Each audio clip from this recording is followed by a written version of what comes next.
एक गैर सरकारी तंजीम के आदाद-ओ-शुमार हमें बताते हैं कि पिछले साल के दौरान सिर्फ पंजाब में खवातीन के साथ ज्यादती के 3,387 वाक़यात पेश आए। इसी तरह बच्चों के हुकूक के लिए काम करने वाली एक तंजीम ने 2 साल कबल जमाशुदा आदाद-ओ-शुमार की रोशनी में इस बात का इंकशाफ किया था कि मुल्क में हर रोज 9 बच्चे ज्यादती का शिकार होते हैं, मगर अब सूरत हाल इससे भी ज्यादा गंभीर है।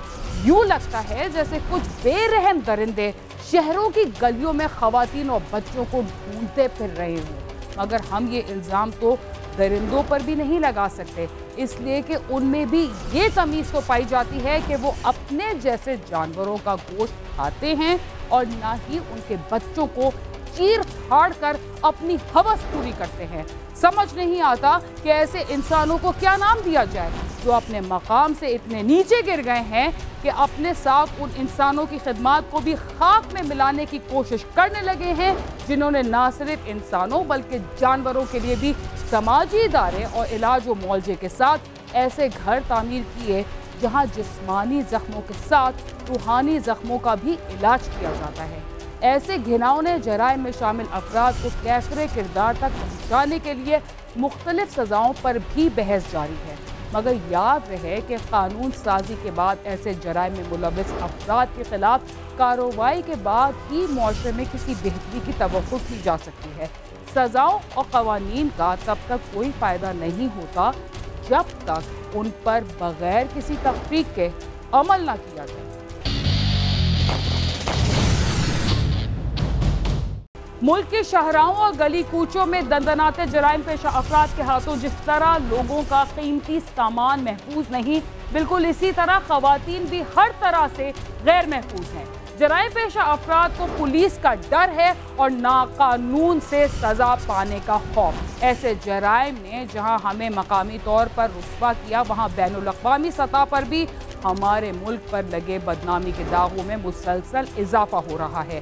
लाहौर के मोटरवे पर एक बेबस खातून के साथ पेश आने वाले वाक़े ने भी मुल्क भर में इस बहस को जन्म दिया है कि ऐसे जराइम में मुलविस अफराद आखिर कब तक हमारे गली मोहल्लों और सड़कों पर दंदनाते फिरेंगे और आखिर कब तक बेबस माएं अपने बच्चों के सामने दरिंदा नुमा इंसानों की वहशत का शिकार बनेंगी। गुजरांवाला की रहायशी खातून जो कि कुछ अर्सा कबल ही अपने बच्चों को फ्रांस से लेकर पाकिस्तान अपने ससुराल आ गई थी। एक रोज वो अपने मेके डिफेंस लाहौर में आई, जहां से वो रात तकरीबन 1 बजे तीनों बच्चों को साथ लेकर गुजरांवाला जाने के लिए निकली। उसने गुजरांवाला जाने के लिए लाहौर सियालकोट मोटरवे का इंतखाब किया।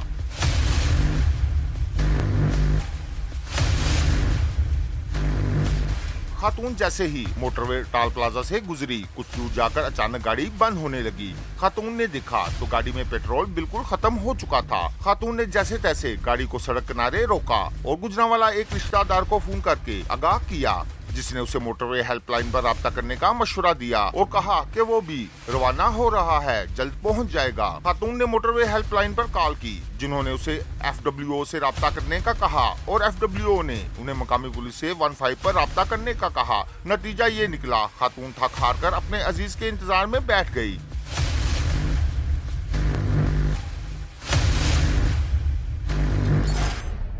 गाड़ी में पेट्रोल खत्म होने के बाद एक मां अपने बच्चों के साथ इस इंतजार में बैठी थी कि मजीद पेट्रोल हासिल करने के बाद अपनी मंजिल की तरफ बढ़ा जाए। वो बच्चों के साथ बातों और लाड प्यार में मसरूफ थी, मगर उसे मालूम नहीं था कि उसके साथ क्या सलूक होने वाला है। वाज़ेह रहे कि लाहौर सियालकोट मोटरवे पर अभी तक national highways and motorway police ने चार्ज नहीं संभाला और कोई भी जिम्मेदारी और मदद फराहम करने को तैयार न हुआ। खातून गाड़ी में बच्चों से बातें कर रही थी कि अचानक 2 नौजवान गाड़ी के पास आए। उन्हें देखकर खातून घबरा गई। फौरी तौर पर गाड़ी को लॉक कर लिया। एक नौजवान ने खातून की तरफ असला तान कर बाहर आने का इशारा किया, मगर खातून ने गाड़ी ना खोली, जिस पर मुलजमान ने गाड़ी का शीशा तोड़ डाला। खातून से जेवरात, नकदी वगैरह छीन ली।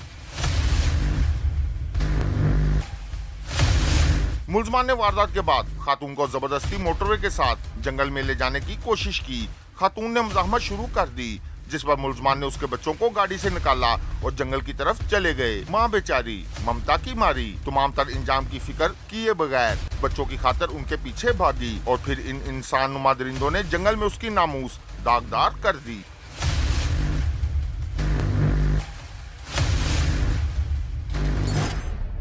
खातून के साथ बच्चों के सामने जो सलूक हुआ, पुलिस ने उसका मुकदमा तो दर्ज कर लिया, मगर फौरी तौर पर कोई मजीद कार्रवाई नहीं की गई। ये वाकया कैसे मंजर आम पर आया और उसने किस तरह पूरे मुल्क को झंझोड़ कर रख दिया, आइए जानते हैं। दूसरी जानिब चंद राहगीरों ने खातून के साथ वारदात होती देखकर पुलिस को इतला कर दी थी।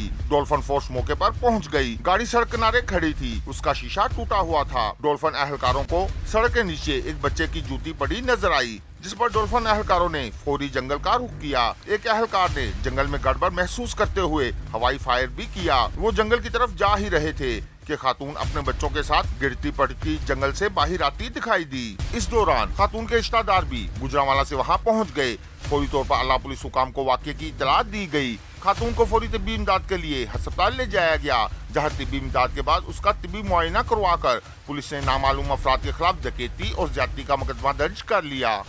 इस वाक़े के अगले रोज ये खबर मीडिया पर नशर हो गई और न सिर्फ शहरियों बल्कि मुख्तलिफ सियासी पार्टियों की तरफ से भी बयानात आने लगे, जिस पर हुकूमत ने भी पुलिस हुकाम पर चढ़ाई कर दी। पुलिस की टीमें बना दी गयी, मगर मुलजमान का कोई सुराग न मिला। क्रोल जंगल के करीब 3 देहातों में सर्च ऑपरेशन किए गए। कई मशकूक अफराद को हिरासत में लिया गया और उनका DNA भी करवाया गया।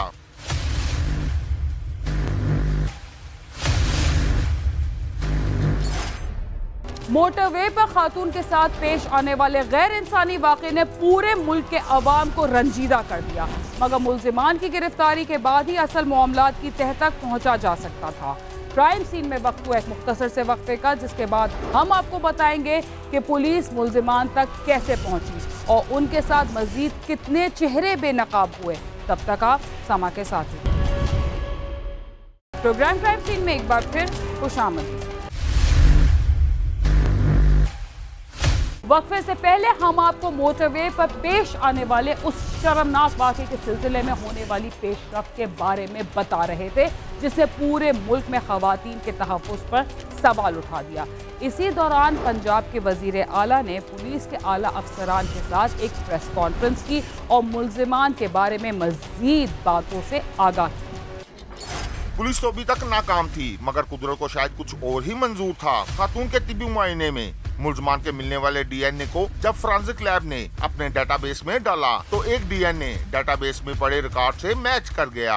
अगले ही रोज वजीर आला पंजाब ने अपने उजरा और IG पंजाब के हमरा प्रेस कॉन्फ्रेंस में बताया कि खातून से ज्यादती करने वाले मुल्जमान की शनाख्त हो गई है। एक मुल्जम आबद मली है जो कि बहावलनगर का रहायशी है और उसने 2013 में एक वारदात के दौरान अपने साथियों के साथ मिलकर एक घर में माँ बेटी को इज्तिमाई ज्यादती का निशाना बनाया था। उस वक्त उसका DNA लिया गया था, जिससे अब उसकी शनाख्त हो गई, जबकि उसके मोबाइल फोन रिकॉर्ड से दूसरे मुल्जम का नाम वकारुल हसन मालूम हुआ।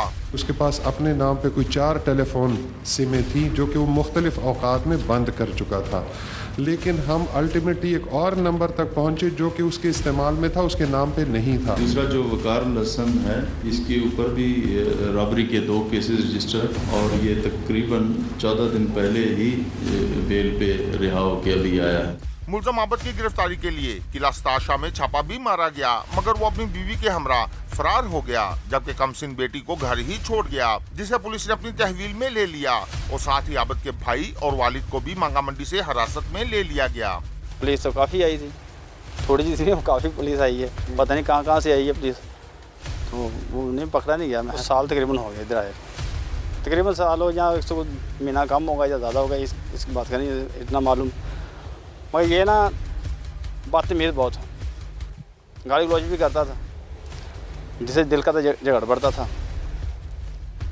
तो इसलिए इसको छेते को मुँह नहीं लगाता, बुलाता ही नहीं था, अपनी मर्जी किसी जिसको मर्जी बुला लेता था। ये दस दे कहने फड़िया जाए, परेशानी ख़त्म हो, क्योंकि ये इन्हें जुल्म किया है, सज़ा मिलनी चाहिए थी, तो सज़ा भी ऐसी मिलनी चाहिए कि दुनिया वेख के कानून हथ लावे, तोबा कर ले, दोबारा इवें गलती कोई ना करे। जैसा कि आप जानते हैं कि पुलिस के आला अफसरान ने वाक़े में मुलविस मुल्जिमान की गिरफ्तारी के सिलसिले में मुख्तलिफ बयानात दिए और मीडिया पर भी इस सिलसिले में बहुत सारी अफवाहें उड़ती रही। इसी दौरान एक शख्स पुलिस के पास पहुंचा और वाक़े में मुलविस अफराद की निशानदेही के साथ उसने जो इंकशाफात किए उसने पुलिस की तफ्तीश को एक और नया मोड़ दे दिया। हुकूमत की तरफ से मुलजमान को जल्द गिरफ्तार करने की यकीन दहानी भी करवाई गई, मगर अगले ही रोज हुकूमती दावे उस वक्त शक की लपेट में आ गए जब एक मुबैना मुलजम वकारुल हसन अपने वालिदैन के हमरा CIA मॉडल टाउन पहुंच गया और बताया कि वो मुलजम नहीं, उसे इस वाक़े में गलत मुलविस किया गया है।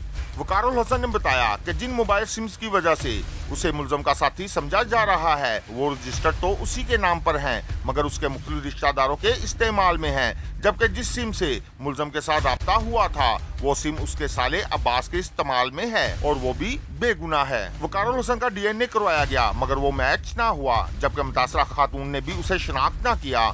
वकारुल हसन से पूछगछ के नतीजे में पुलिस ने दीपालपुर में छापा मारकर एक नौजवान शफकत उर्फ बग्गा भट्ट को हिरासत में लिया, जिससे तफ्तीश में इंकशाफ हुआ कि वो आबिद के साथ इस वारदात में शामिल था। उसका DNA भी मैच कर गया, जबकि मुतासरा खातून ने भी उसे शिनाख्त कर लिया। मुलजम शफकत ने बताया कि वो आबिद के कहने पर अपने एक साथी इकबाल उर्फ बाला मिस्त्री को भी लेकर आया था। तीनों करोल जंगल में वारदात की नीयत से बैठे थे। उन्होंने गाड़ी घड़ी देखी तो पहले उसका जायजा लिया, जब देखा कि सिर्फ खातून और बच्चे हैं तो वो वारदात के लिए आगे बढ़े। इस मौके पर इकबाल ने वारदात में शामिल होने से इनकार कर दिया और वहाँ से चला गया, जिसके बाद आबिद और शफकत ने वारदात की। मुलजम का कहना है कि उन्होंने शराब भी पी रखी थी। खातून गाड़ी से निकलने पर तैयार ना थी, जिस पर उसके बच्चों को यरगमाल बना लिया तो वो मजबूर हो गई।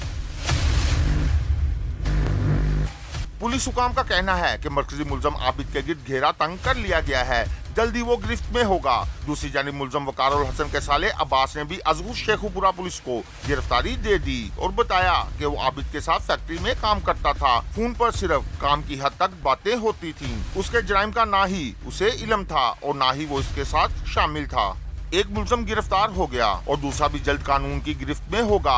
अब मुख्तलिफ तंजीमों, सियासी पार्टियों और सिविल सोसाइटी की तरफ से कहा जा रहा है कि मुलजमान को सरेआम फांसी दी जाए और सिर्फ उस इंसान को फांसी दी जाए, क्योंकि हम इंसाफ चाहते हैं ताकि आइंदा आने वाली से कभी भी किसी के साथ ये दोबारा प्रॉब्लम ना हो। ऐसा एनवायरनमेंट क्रिएट किया जाए by the government and by the policy makers, जिसकी वजह से औरतें अपने आप को सेफ फील करें और हम लोग जब बाहर निकलें तो हमें ये एक डर ना हो। मोटरवे ज्यादती केस की बाज़गश्त अब असम्बली के ऐवानों में भी हो रही है। फौरी कानून साजी करके सरेआम फांसी की सजा का मुतालबा किया जा रहा है, जबकि ऐसे मुलजमान को ऑपरेशन करके नकारा बनाने की तजावीज भी दी जा रही हैं। खुद वजीर आजम इमरान खान ने भी एक निजी टीवी को इंटरव्यू देते हुए ये बात कह डाली। वैसे तो मुल्क भर में खवातीन के साथ जुल्म और तशद्दुद और ज्यादती के वाक़यात में मुसलसल इजाफा हो रहा है, मगर पंजाब में खवातीन के साथ ऐसे वाक़यात में ज़्यादा तेज़ी आई है। आइए नज़र डालते हैं पंजाब में रवा साल के दौरान ज़्यादती और इज्तिमाई ज़्यादती के वाक़यात पर और जानते हैं अब तक ऐसे कितने वाक़यात रिपोर्ट हो चुके हैं। अदाद-ओ-शुमार के मुताबिक सूबे में साल 2018 में ज्यादती के 2900 से ज्यादा वाक़यात रिपोर्ट हुए, जो कि साल 2019 में 3300 से बढ़ गए और अब साल 2020 के पहले 7 माह के दौरान पंजाब में ज्यादती के 2000 से ज्यादा, जबकि इज्तिमाई ज्यादती के 111 वाक़यात रिपोर्ट हो चुके हैं। तशद्दुद के वाक़यात से सिर्फ मुतासरीन के जिस्म ही जख्मी नहीं होते, बल्कि उनके दिल और दिमाग पर पड़ने वाले असरात भी उनकी जिंदगी का रोग बन जाते हैं। देखते हैं इस वाक़े में मुतासरा खातून और बच्चों के बारे में माहिर नफ्सियात ने कितनी तशवीश का इजहार किया है। माहिर नफ्सियात का कहना है कि मुतासरा खातून कभी भी अपने ऊपर होने वाले जुल्म को फरामोश नहीं कर पाएगी और उसके असरात उसकी जिंदगी पर तबाहकुन भी हो सकते हैं।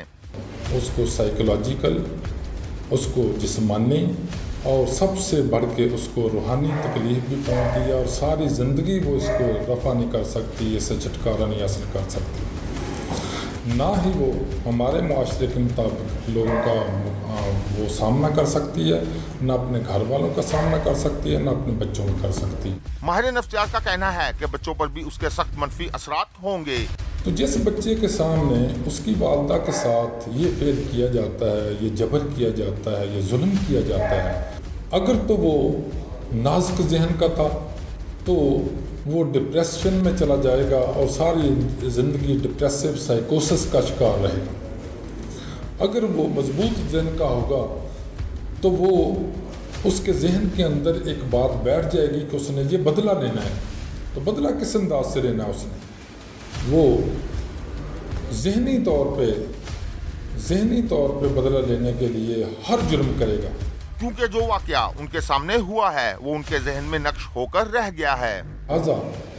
ये दोनों बच्चों और औरत, उनका साइकोलॉजिकल डिप्रेशन या साइकोलॉजिकल ब्रेकडाउन जितनी ज़्यादा हो जाती है, सारी ज़िंदगी वो उसको नहीं भुला सकते और सारी ज़िंदगी उनके तमाम अतवार से वो वाज़े भी होती है कि कोई न कोई उनके साथ वक़ूआ ज़रूर हुआ है। पुलिस की तरफ से मुलजमान के सूलतकारों की गिरफ्तारी का सिलसिला जारी है। मुलजम इकबाल उर्फ बाला मिस्त्री को भी गिरफ्तार कर लिया गया है, जबकि मुलजमान के साबिक रिकॉर्ड की जांच भी की जा रही है। मुलजम शफकत को अदालत में पेश करके उसका रिमांड हासिल कर लिया गया है। देखना ये है कि हुकूमत किस तरह इस केस को ऐसे मंतकी इंजाम तक पहुँचाएगी कि जराइम पेशा अनासर को इबरत हो। मुल्क में खवातीन के साथ पेश आने वाले ज्यादती के वाक़यात में इजाफा इस बात की दलील है कि अपने घर से निकलते वक्त जहां हमारे शहरी चोरों और डाकुओं के हाथों महफूज नहीं, वहां खवातीन और बच्चे भी उन वहशी दरिंदों से अपनी जान छुपाने की कोशिश करते हैं जो गलियों और बाजारों में उनकी ताक लगाए बैठे रहते हैं। काश हमारे यहाँ कानून की हुक्मरानी हो और मासूम शहरी आज़ादी से अपनी ज़िंदगी गुजारने में कोई खौफ महसूस ना करें। इसके साथ ही क्राइम सीन अपने अख्तिताम को पहुँचता है। अगर आप हमसे रब्ता करना चाहते हैं तो हमारा पता है cs@sama.tv। इसके अलावा आप ट्विटर, फेसबुक और यूट्यूब पर भी हमसे रब्ता कर सकते हैं और हमारा प्रोग्राम देख सकते हैं। बीना खान और क्राइम सीन की टीम को इजाज़त दीजिए और देखते रहिए समा।